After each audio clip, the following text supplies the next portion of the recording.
And what does America's history say about striking narco-terrorists at sea? And what are the legal grounds for challenging President Trump's interim U.S. attorneys? Joining me to discuss these legal matters is Jim Trusty, former federal prosecutor. Jim Trusty, thank you so much for joining us here today. Sure, good to be here. The Trump administration confirms a second strike on a drug vessel in the Caribbean back in September. Some question the legality of a second strike, saying that after the first strike there were 2 survivors on board. Are there legal repercussions to this? Yeah, it's a great question, and it's pretty new territory. I mean, it is true that over centuries, our country has had moments of striking out against pirates. This started with Thomas Jefferson, probably, when you talk about the Barbary pirates in Algeria. But look, I don't know that any of it's going to turn on kind of the minute facts of exactly when did someone get killed or were they still alive before a second strike. I mean, we're not talking about strikes that are days apart. We're talking about, kind of turning a battlefield or a battlefield moment into something more like a chess move. And that's just not particularly realistic. I don't think that's particularly legally powerful to say it was okay. The president had authority under his protection of this country to go after these particular boats. But once the boat was inoperable, you couldn't take a second shot. Like, I don't think the law is going to rise or fall on that, but political opinion might. I mean, I think that there's people that are starting to question maybe not the legality as much as the wisdom of an approach where we're going after these boats. And there's a lot of opaqueness to exactly how we have intel and whether we're confirming that these are always drug vessels. So that's fair game, but I don't know that it creates a constitutional problem that some of the actual execution of these plans take more than one strike. And the Trump administration has designated these cartels coming through the Caribbean as narco-terrorists. What authorities does that grant the military to take them out? Yeah, I mean, when you're talking about extraterritorial, when you're outside the U.S. and you've designated these folks as terrorists, it's really no different than anything we've seen, over the decades now in the Middle East. We're not particularly used to talking about Western Hemisphere military action and action against Venezuelan supported organizations, perhaps. But it does unleash some authority to take, serious military action on the high seas. And that's what we're seeing play out. And Jim, I want to get your thoughts on one more thing here. A federal appeals court has disqualified Alina Habba as U.S. Attorney for New Jersey. What's the reasoning here, and how do you see this playing out?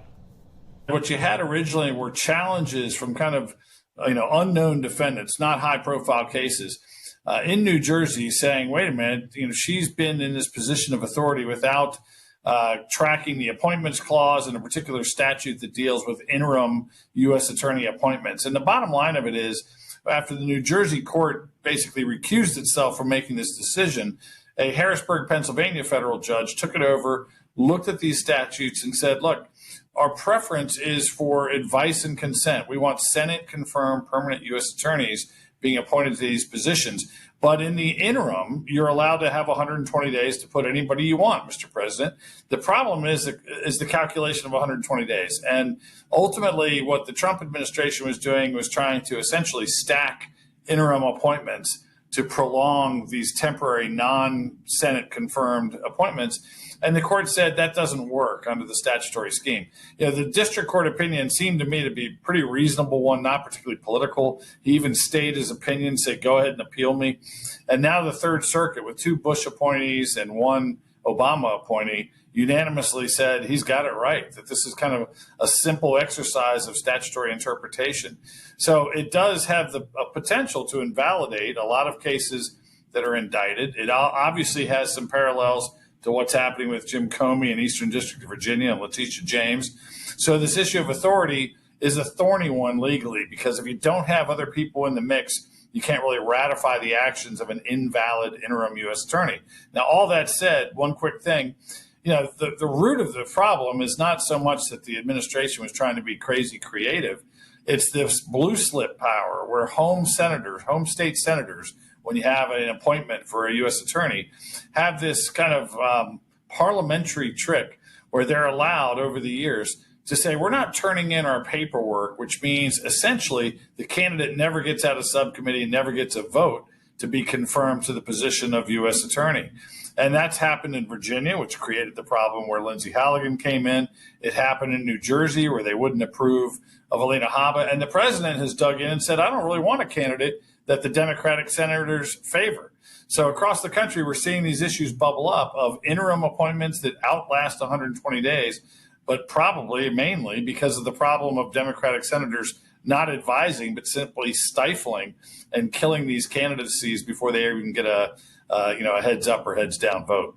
Now, President Trump says he's declaring all of Biden's Autopen orders null and void. Trump says that if Biden contests this, he'll be charged with perjury. How do you see this all playing out?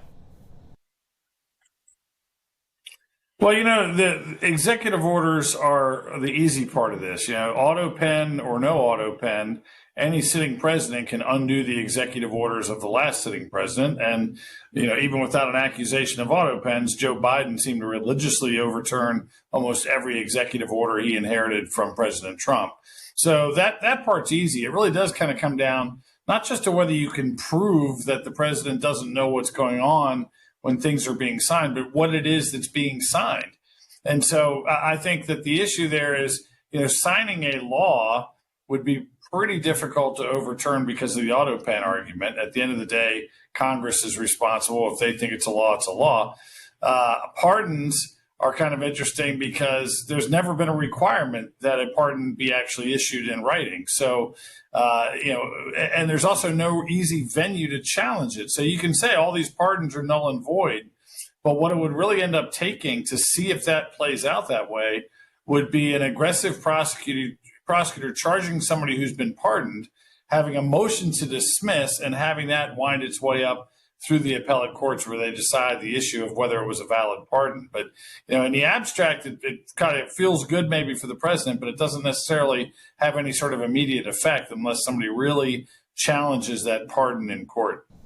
All right. Thank you so much, Jim Trusty. Really appreciate it. Sure. Good to see you.